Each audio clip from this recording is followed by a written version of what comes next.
Hello everyone, আসসালামু আলাইকুম। সবাই কেমন আছো? আশা করি সবাই ভালো আছো। তোমাদের দোয়ায় ও আল্লাহর রহমতে আমি অনেকটাই ভালো আছি।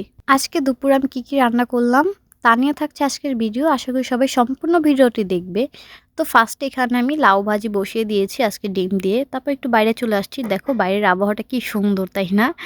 এই তো তারপর আমার ভাজি হয়ে গিয়েছে। ভাজিটা তুলে নিয়েছি। এখন হচ্ছে আমি মাছটা বসিয়ে দিব। তো ফার্স্টে তেলের ভিতরে একটু লবণ দিয়ে দিয়েছি যাতে মাছগুলো লেগে না যায়, এই কারণে। তারপর মাছের ভিতরে হলুদ লবণ মাখিয়ে ভালো করে একটু ভেজে নিচ্ছি। মাছগুলো একটু কড়া ভাজা দিয়ে এখন আমি উঠিয়ে নিয়েছি। এখন আমি তরকারিটা বসিয়ে দিব। এখন হচ্ছে আমি পেঁয়াজটা একটু ভালো করে ভেজে আদা রসুন বাটা দিয়ে দিব একটু। তো আদা রসুন বাটাতে একটু ভালো করে ভেজে নিতে হবে।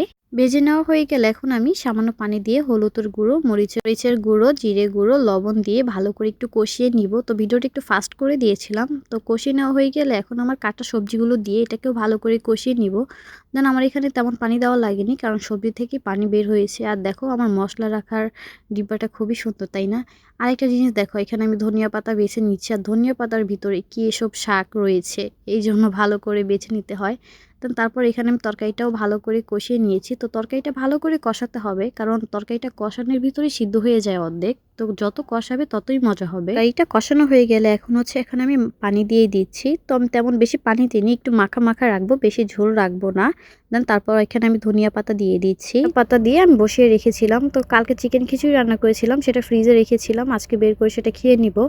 তারপর একটু রুমে চলে আসলাম। তাই তো আমার তরকারিটা প্রায় হয়ে গিয়েছে। তারপর হচ্ছে আমি অজু করে এসে নামাজটা পড়ে নিয়েছি। তো ভিডিওটি এ পর্যন্ত ছিল। যদি ভালো লেগে থাকে অবশ্যই লাইক কমেন্ট শেয়ার করে পাশে থেকো। আল্লাহ হাফেজ, দেখা হচ্ছে